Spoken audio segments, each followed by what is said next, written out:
Dear all, in this video, I'm going to discuss the fundamentals of PID controller. So PID controller is nothing but combination of proportional, integral, and derivative controller. So let's represent the PID controller in the simple block diagram. So we have the error signal.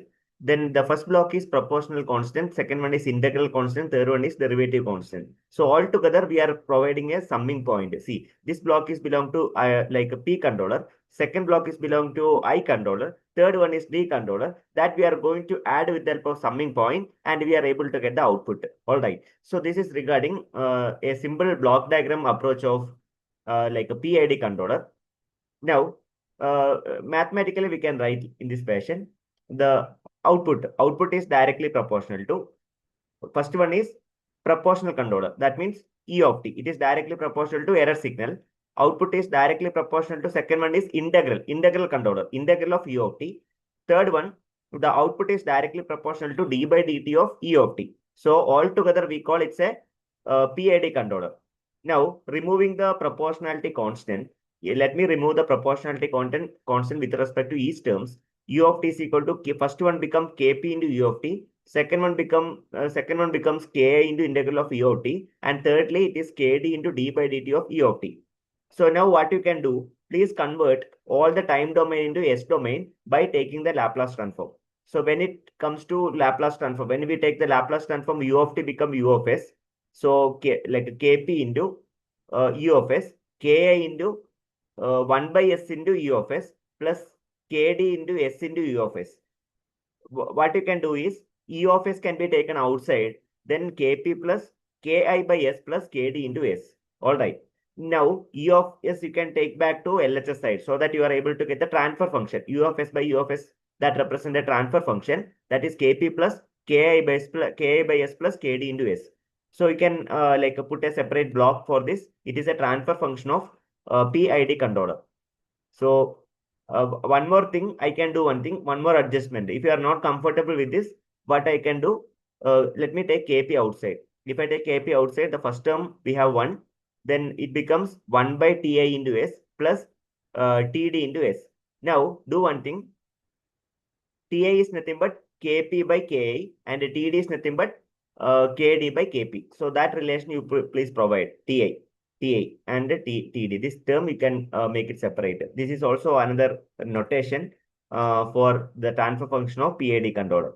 So now we need to like elaborate the closed loop transfer function. Then we need to show that we are going to add PID controller along with the given system. Okay. So first of all, now let us check out. Let us try.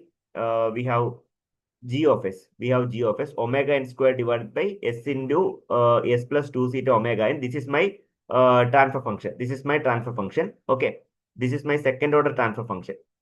This is my second order. We have a second order transfer function, and we are going to add with PID controller. We have PID. We have PID. PID will be added with the second order control system. Okay. R of S is the input and C of S will be the output. Okay. Make a note of this. R of S and C of S. Okay. Now, what you can do, you can take the transfer function. C of like a ratio of output to the input. C of S by R of S you can calculate. That means G of S by 1 plus G of S, where H of S will be unity only because output is directly connected to input. There is no gain here. Feedback element is unity. Okay. Therefore, I can simplify. C of S by R of S is given by G of S by 1 plus G of S. So whenever you're considering G of S, what you can do, you can add the PID controller also. This is a term which is belong to PID controller. Kp plus KdS plus Ka by S. That will be multiplied with the transfer function. So afterwards, what you are going to do is, you'll be simplifying this. Okay, let me simplify this. By doing the proper cross multiplication. So C of S by R of S become, you can get this particular transfer function. Now there is one observation from my side. The second order become third order, right? Yeah. Now, what are the advantages of PID controller? The advantages of PID controllers are as follows. Like decrease the rise time. That means system become more faster. Steady state error will be mitigated. It will be reduced. And decrease the maximum overshoot and settling time. These are the plus point of like a PID controller. The thing is, second order become third order. That means system become complex. That is another remark. So this is regarding the PID controller. That is a drawback of PID controller. System become more complex.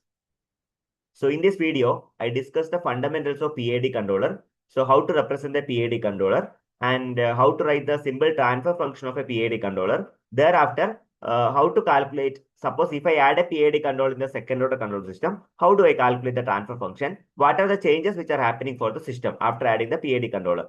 Ultimately, I discussed the pros and cons of PID controller. So these are the basic concept of PID controller. Let me know if you have any further clarification regarding the PID controller. I can check out and support you. So you can use the comment box and you can mail me also. I will support. So thank you very much for watching this video. If you are watching our channel first time, kindly subscribe our channel for getting the similar kind of video. Apart from that, if you have any support is required, you can directly mail me. Also, kindly share the video with the people, those who are working on the same domain.